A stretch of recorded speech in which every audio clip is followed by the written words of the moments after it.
কি রে বাবলু, কি নিবি? কাকু একটা দুধের প্যাকেট নেব। ও আচ্ছা, হ্যাঁ আছে আছে, দুধ প্যাকেট 30 টাকা করে। তাহলে এখান থেকে নিয়ে নি। একটা নিয়েছিস? হ্যাঁ একটা। 30 টাকা। মা বলছিল দুটো নিতে। আর একটা নিবি? নিয়ে নে, ওখান থেকে নিয়ে নে, ওখানে আছে, নিয়ে নে। তাহলে দুটো মিলে কত হচ্ছে দাঁড়া কাকু? দাঁড়া দাঁড়া দাঁড়া, হিসাব করে বলছি, দাঁড়া একটু দাঁড়া। তোর হচ্ছে 30 যুক্ত 30, 330 টাকা।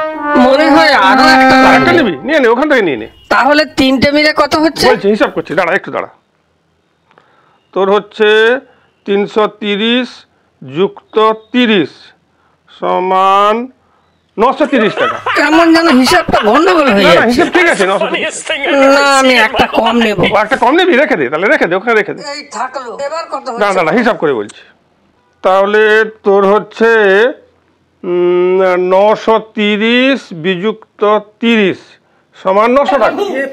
900 টাকা। না না কাকু, তোমার হিসাবটা কেমন গুলিয়ে যাচ্ছে। আমি হিসাব শিখেছি, আমি পড়াশোনা করেছি, আমার বাবা আমাকে পড়াশোনা করিয়েছে। মূর্খ কথাকার, হিসাব জানে না। না আমি আর একটা কম নেব। আরেকটা নিবি না? রেখে দে, তাহলে ওখানে রেখে দে। এই থাকলো, এবার কত হচ্ছে? হিসাব করে বলছি, আমার একটু হিসাব করতে সময় লাগে, একটুখানি সময় লাগে, কিন্তু হিসেব আমার একেবারে নিখুঁত। 1 পয়সাও আমি তোর কাছ থেকে বেশি নেব না, 1 পয়সাও কমবে না, ঠিক আছে?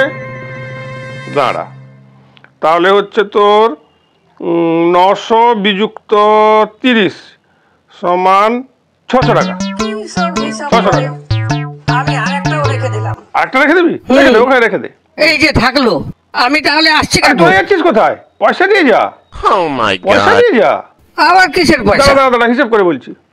600 বিযুক্ত 30, 600 বিযুক্ত 30 আমি কিছু নিইনি, তবুও পয়সা 300 টাকা।